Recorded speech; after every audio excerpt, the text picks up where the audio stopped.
और परमेश्वर जिस एक कलयुगी परिवार का सहारा लेते हैं यहां पे प्रकट होने के लिए, और उस कलयुगी परिवार में, उस काल प्रेरित परिवार में जो उनके मेंबर होते हैं, उनके जो सदस्य होते हैं, वो फिर इस मार्ग में आगे चल के सबसे बड़ी बाधा उत्पन्न करते हैं। ये 650 साल से लेके आप कितना पीछे चले जाओ, ये रिकॉर्ड रहा है, ये इतिहास रहा है। तो आज ठीक वही भूमिका परमपिता परमेश्वर सतगुरु रामपाल जी महाराज जी के कलयुगी परिवार वाले निभा रहे हैं, जिनमें मुख्यतः एक उनकी बेटी है मंजू, और एक उस मंजू की मां है अनारो देवी। वो दोनों के दोनों आज वो भूमिका निभा रही हैं जो भूमिका कभी किसी समय में उस कमाल ने निभाई थी, जो भूमिका धर्मदास जी के बेटे नारायण दास ने निभाई थी, और जो भूमिका उस काल भगवान के एजेंट निभाया करते हैं। यानी उस परमेश्वर के बच्चों को भक्ति मार्ग से दूर करना, अपनी अज्ञानता के चलते, अपनी झूठ के चलते, अपने पाखंड के चलते। तो आज ये दोनों माँ बेटी उस महेंद्र भगोड़े के दबाव में आके, यानी वो मंजू अपने चाचा के दबाव में आके, और वो अनारो देवी अपने देवर के दबाव में आके, क्योंकि पुण्यात्माओं ये ज्ञान समझ में आना बच्चों का काम नहीं है। घर का जोगी जोगना, बाहर का जोगी सिद्ध। घर में डॉक्टर होता ना, उससे लोग इलाज नहीं करवाते, उनको पता होता है कि इससे राहत नहीं मिलेगी, इससे फायदा नहीं होगा। उनको विश्वास नहीं होता उस डॉक्टर पे, और 500 किलोमीटर का आदमी उस डॉक्टर पे विश्वास करके और स्वस्थ होकर चला जाता है। इसलिए कहते हैं कि घर का जोगी जोगना, जोगना यानी बेकार, निरर्थक, बिना किसी काम का। घर का जोगी यानी साधु संत, घर का जोगी जोगना, घर का साधु बेकार, और बाहर का साधु सिद्ध। तो इन लोगों की तो ये, क्योंकि ये कहावत भी परमात्मा ने हरियाणा में चलाई है, ये हरियाणा की कहावत है कि घर का जोगी जोगना और बाहर का जोगी सिद्ध। तो इन परमपिता परमेश्वर के जो कलयुगी बेटा बेटी, भाई बंधु, रिश्तेदार, जवाई है, इनकी स्थिति तो ये हो रही है परमपिता परमेश्वर जी को लेके। रिश्तेदारों ने तो अपना रिश्तेदार समझ लिया, बाप ने अपना बेटा समझ रखा था, मां ने अपना बेटा समझ रखा था, बेटा बेटी ने तो अपना बाप भी नहीं समझा, गुरु तो बहुत दूर की बात है। आड़ोसी पाड़ोसियों ने रामपाल समझ रखा था। तो ये लोगों ने इनको उस दृष्टि से नहीं देखा जिस दृष्टि से देख के हम उनसे कुछ लाभ प्राप्त कर सकते हैं। उस दृष्टि से यदि परमेश्वर को किसी ने देखा है तो केवल उनसे दूर जो थे, उनके बच्चे हीरे मोतीलाल, जिनको काल ने फैला रखा था, वो उस परमेश्वर के उस अमृत ज्ञान से परिचित होके, परमात्मा के तत्व ज्ञान से, उनके सत्संगों को सुन सुन के, और परमेश्वर ने अपने बाप की पहचान जो है, हम बच्चों ने अपने बाप की पहचान कर ली। तो आज हम उनसे लाभ उठा रहे हैं, आज हम उनसे फायदा उठा रहे हैं। वरना पुण्यात्माओं, वर्तमान समय में, इस समय जो दौर चल रहा है महामारियों का, बीमारियों का, पाप कर्मों का, वैश्विक स्थिति, हम शांति प्राप्त नहीं कर सकते। आज हम किसी न किसी रोग से ग्रसित होने थे, इस परमेश्वर की शरण में नहीं आते तो हम इतने बड़े कुकर्मी थे, आज हम कहीं जेल में पड़े होते। हो सकता है कोई ऐसा मंदा कर्म कर देते, आज हमारे को फांसी की सजा हो जानी थी, हमारा जीवन शेष नहीं था। कहने का मतलब यह है, ये तो परमेश्वर ने आके हम पे दया करी, क्योंकि वो अंतर्यामी है, उन्हें पता था कि आगे चल के इनके साथ में क्या होने वाला है, इनके प्रारब्धवश। लेकिन ये मेरी अच्छी आत्मा है, युगों युगों से मेरी भक्ति करती आ रही है, काल हमेशा इनको भ्रमित कर देता है। इसलिए वो परमात्मा उस भक्ति के प्रतिफल में हमारे को उन परिस्थितियों के आने से पहले संभाल लेता है। जैसे परमात्मा ने द्रौपदी को संभाला था, परमात्मा ने मीराबाई को संभाला था, भगत प्रहलाद को संभाला था, अन्य महापुरुषों को परमात्मा ने संभाला। तो उस प्रकार से आज परमेश्वर ने हमारा हाथ पकड़ रखा है, वरना पुण्यात्माओं आप और हमारा जीवन शेष नहीं था। इसलिए हम ऐसे परमात्मा, ऐसे सतगुरुदेव जी के उपकारों को कैसे भुला सकते हैं। आज उनकी गैर हाजिरी में, आज उनकी अनुपस्थिति में जो काम वो परमात्मा किया करता है वो काम ना करके, और जिन लोगों की वजह से आज वो परमात्मा जेल में है, हम कैसे हाथों में चूड़ियां पहन के उन्हीं लोगों की जो है वो चप्पलें चाट सकते हैं, हम कैसे उन लोगों की गुलामी कर सकते हैं, कैसे उन सतलोक आश्रम मैनेजमेंट हरियाणा वालों की, जिन्होंने बरवाला कांड में अपने उल्टे कुकर्मों से भक्तों और पुलिस वालों को लड़ाया भिड़ाया, वहां पे 5-5, 6-6 भक्तों की मौत हो गई, बेवजह हमारे निर्दोष गुरुदेव पे वो मुकदमे लग गए मर्डर के, और जिन्होंने वो मर्डर करवाए नालायकों ने, संगत को बना बना के कमांडो, वो आज भगोड़े बन के घूम रहे हैं, संगत के दान पे ऐसो आराम कर रहे हैं। और वो मूर्ख संगत जिनकी उल्टी हरकतों के चलते जिनका बाप जेल में बैठा है, उन्हीं की दान धर्म ज्योति पाठ से झोलियां भर रही हैं। तो पुण्यात्माओं, काल भगवान तो यही चाहता है कि इसी तरीके से इनकी गेंद बनी रहे, इनकी फुटबॉल बनी रहे, मैं इनको लात पे लात मारता रहूं, गोल पे गोल करता रहूं और ये आगे से आगे फुदकते रहें। वो यही चाहता है। और परमेश्वर ने हमें सत्संगों में समझाया, नादानों, मन हमें गुरुदेव ने एक वाणी के माध्यम से बताया कि रण, भक्ति और दान ये तीनों काम जवान। रण, भक्ति और दान ये तीनों काम जवान। रण यानी युद्ध क्षेत्र। एक जो युवा जो व्यक्ति होता है, जो योद्धा होता है, वो युद्ध के मैदान में जो सामना कर लेगा दुश्मन का, एक बूढ़ा नहीं कर सकता, बच्चा नहीं कर सकता। जो भक्ति एक युवा कर लेगा, क्योंकि युवा रोग रहित होता है, युवा अपना पेट भरने के लिए रोजगार कर सकता है, वो धन कमा सकता है, वो स्वस्थ होता है, वो सेवा कर सकता है। और दान, जब युवा है तो पैसे कमाएगा, नौकरी करेगा, धंधा करेगा, तो दान भी वो करेगा। इसलिए परमात्मा ने बताया कि रण, भक्ति और दान ये तीनों काम जवान। और वो जवान जिस रण, भक्ति और दान के लिए आध्यात्मिक रूप से परमात्मा ने अपने बच्चों को तैयार किया था, आज इस लाखों की संगत में वही युवा भगत आज चापलूस बन के बैठ गए, पढ़े लिखे होके अनपढ़ वाली भूमिका निभा रहे हैं, चप्पलें चाट रहे हैं इन लोगों की।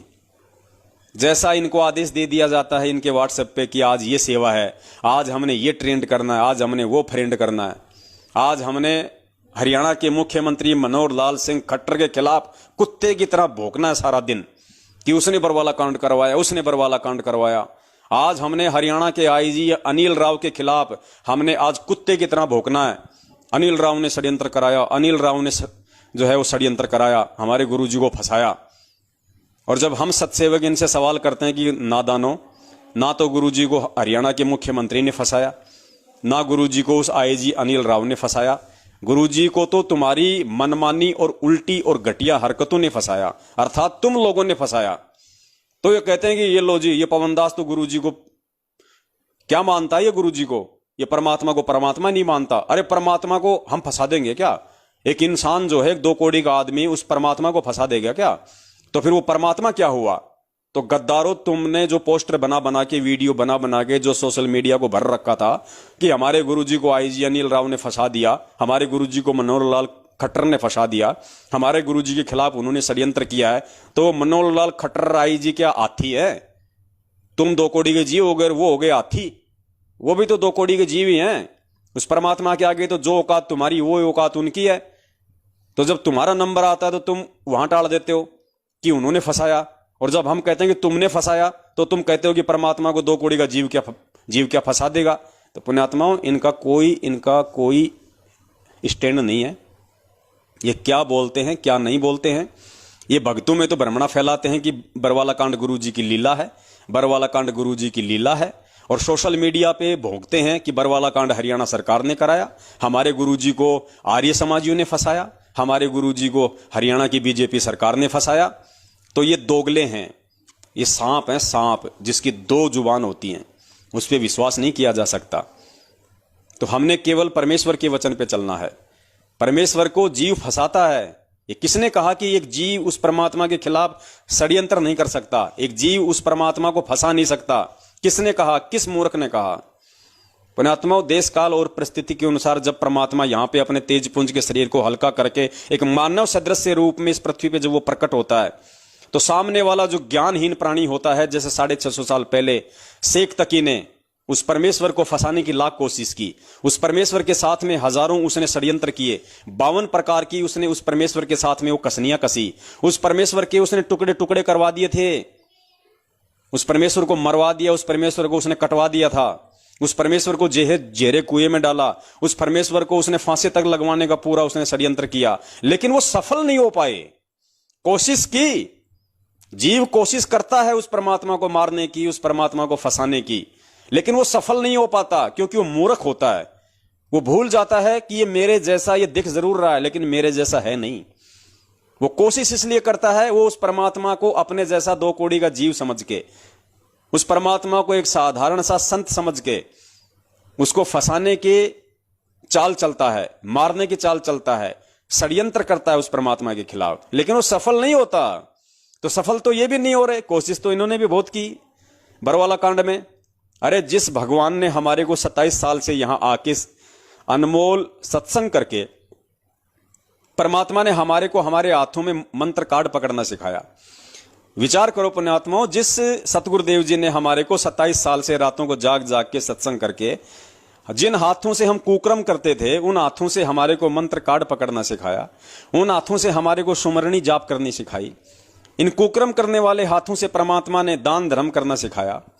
वो परमात्मा अपने ही आदेश के खिलाफ, अपने ही भक्ति विधान के खिलाफ, सोचो क्या बरवाला कांड में वो मंत्र माला वो सब छुड़वा के, क्या उनके हाथों में झंडे में चढ़ा के 6 फुट का डंडा है, और पेट्रोल बम और बंदूकें और ईंट पत्थर रोड़े और पहना के काले कपड़े गुंडों वाले, क्या वो परमात्मा, क्या वो सतगुरु अपने ही दूसरे बच्चे जो प्रशासन वाले भी तो उसी परमात्मा के बच्चे हैं, अरे उन्हें ज्ञान नहीं था, हमें परमात्मा ने थोड़े सत्संग करके ज्ञान दे दिया था।